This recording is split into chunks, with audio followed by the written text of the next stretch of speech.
កម្រងសាលាពុទ្ធិកបឋមសិក្សាសម្ដេចអគ្គមហាសេនាបតីតេជោហ៊ុនសែនស្រុកសម្បូរសូមប្រកេននិងជូនដំណឹងស្ដីពីការដាក់ពាក្យស្នើសុំចូលសិក្សាពុទ្ធសករាជ2569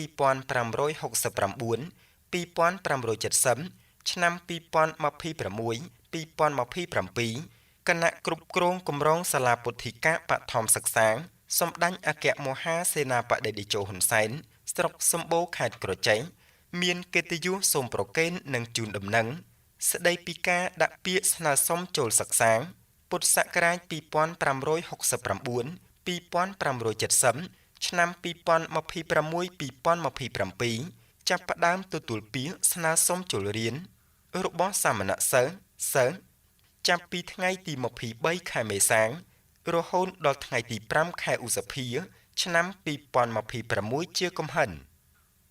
ឆ្នាំនេះកម្រងសាលាពុទ្ធិកបឋមសិក្សាសម្ដេចអគ្គមហាសេនាបតីតេជោហ៊ុនសែនស្រុកសម្បូរខេត្តក្រចេះបានកំណត់ចំនួននៃការទទួលពាក្យស្នើសុំចូលរៀនរបស់សាមណសិស្សត្រឹមតែចំនួន108អង្គនាក់សម្រាប់ឆ្នាំសិក្សាថ្មីពុទ្ធសករាជ2569 2570ឆ្នាំ2026-2027មានដូចខាងក្រោមថ្នាក់ឆ្នាំទី1ចំនួន42អង្គនាក់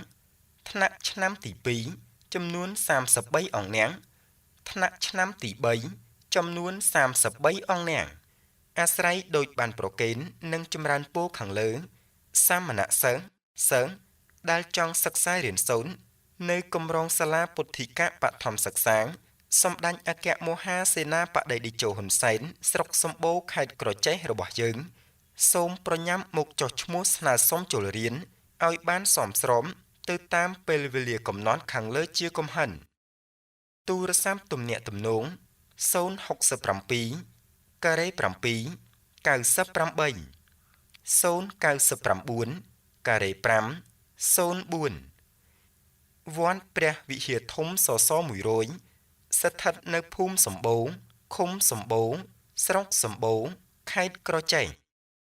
កម្រងសាលាពុទ្ធិកបឋមសិក្សាសម្ដេចអគ្គមហាសេនាបតីតេជោហ៊ុនសែនស្រុកសម្បូរព្រះអនុគុណស្រុកសម្បូរនិងជាព្រះនាយកហត្ថលេខានឹងត្រាព្រះសិរីសម្ភាអេងផល្លា